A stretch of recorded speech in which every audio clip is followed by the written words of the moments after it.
ஒரு காட்டில் முயலும் ஆமையும் இருந்துச்சு. முயல் வந்து கேட்டுச்சான், ஆமாம் நம்ம 2 பேரும் ஓட்டப்பந்தயம் வச்சுக்கலாம் வா அப்படின்னு சொன்னிச்சு. ஆமை வந்து வேணான்னு சொன்னிச்சு. நீ வேகமாக ஓடுவ வேணான்னு சொல்லிச்சு. அதை கேட்ட முயல் வந்து கோவப்பட்டுட்டு, நம்ம கண்டிப்பாக ஓட்டப்பந்தயம் வச்சே ஆகணும் வா அப்படின்னு சொன்னிச்சு. சரி ஓகே அப்படின்னு சொல்லிட்டு 2 பேரும் ஓட்டப்பந்தயத்தில் தயாராகிறாங்க. தயாராகிட்டு எல்லா விலங்குகளோட மத்தியில் இந்த ஓட்டப்பந்தயம் வந்து நடந்துச்சு. முயல் வந்து வேகமாக ஓடிக்கிட்டே இருந்துச்சு.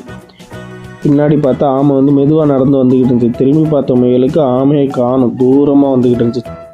தூரத்தில் வர ஆமையை பார்த்த முயலே எப்படியும் ஆமை லேட்டாக தான் வரும், நம்ம அதுக்கு முன்னாடி நம்ம இந்த கேரட்டெல்லாம் சாப்பிட்டுட்டு மெதுவாக போகலாம் அப்படின்னு ஒரு யோசனையில் கேரட்டை சாப்பிட்டுச்சு.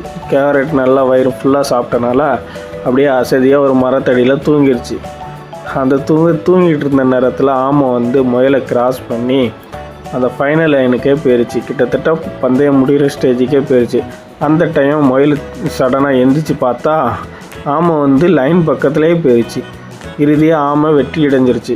சிறு கதை நம்மளுக்கு சொல்கிறது என்னென்னா, விடாமுயற்சியும் ஒழுக்கமும் நம்மளை வெற்றி அடைய செய்யும். அது மட்டும் இல்லாமல் யாரையும் குறைச்சி எடை போடக்கூடாது. Okay, bye friends.